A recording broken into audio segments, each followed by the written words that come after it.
ખેડૂતોને કરવાનું શું? ભાવ એ લોકો નક્કી કરે, ખાતર બિયારણના ભાવ બીજા નક્કી કરે, ખેડૂતોને કામ જ કરવાનું ખાલી.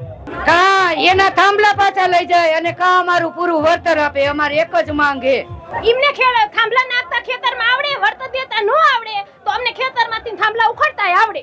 ભંગારના ભાવમાં જાય છે. સૌથી પહેલા તમારો પરિચય આપો અને તમે અહીંયા સુરેન્દ્રનગર આવ્યા છો, કેમ આવ્યા છો, શું માંગણી છે એના વિશે વાત કરો. અમે કુંતલપુરથી ગામથી આવ્યા છીએ. મારું નામ મિત્તલબેન છે. અમે ખેડૂતની સહાય ઉપર આવ્યા છીએ તો સહાય પૂરી આપતા નથી, 200% આપે છે. અમારે પૂરેપૂરું વળતર જોઈશે તો એનો ન્યાય આપો, અમારે બીજું કાંઈ જોતું નહીં. આપણે અન્ય એક મહિલાને પૂછીએ કે એમની શું માંગણી છે અને એ શું રજૂઆત કરવા માટે આવ્યા છે. પરિચય આપો તમારો. મારો પરિચય, અમે કંતલપુર નાગરિકથી આવ્યા છીએ.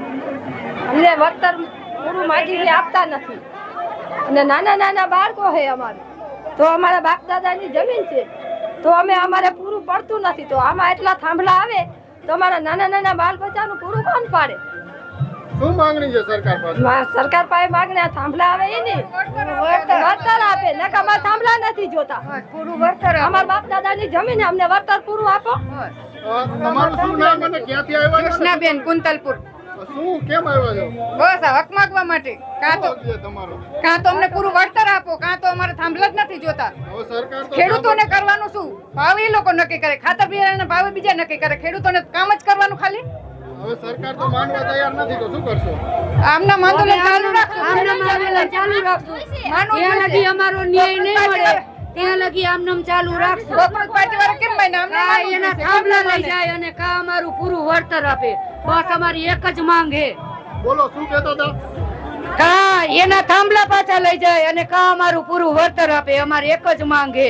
હવે આ સરકાર તો થાંભલા તો લઈ નહીં જાય તો પછી તમે શું તો કરશો? અમારા ખેતરમાં એને ગળવા નહીં દે, બસ અમારે એક જ કરવાનું છે, કા અમારું વળતર અને કા અમારા ખેતરમાંથી એના લબાચા લઈ જાય.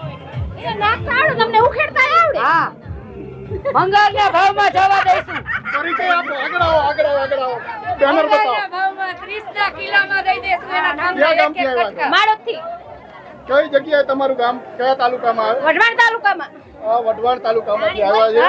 બોલો શું કહેતા હતા તમે? કઈક પાછળથી કઈક બોલતા હતા. એમને થાંભલા નાખતા ખેતરમાં આવડે, વળતર દેતા ન આવડે તો અમને ખેતરમાંથી થાંભલા ઉખડતા આવડે.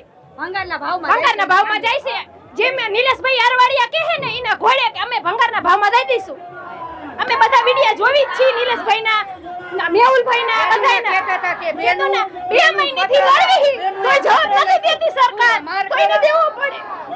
આ મહિલાઓની એક જ વાત છે કે સરકારે એમનો હક આપવો પડે અને આ આંદોલનની પહેલા દિવસથી એક વિશેષતા રહી છે કે જેટલા પ્રમાણમાં ભાઈઓ પુરુષો જેટલા ખંતથી આંદોલનમાં જોડાયા છે, મહિલાઓ પણ એટલા જ ખંતથી આંદોલનમાં જોડાયેલી છે. તો આવા જ બીજા વિડીયો જોવા માટે તમે જોતા રહો છેલ્લી જાગીર. જય જવાન, જય કિસાન.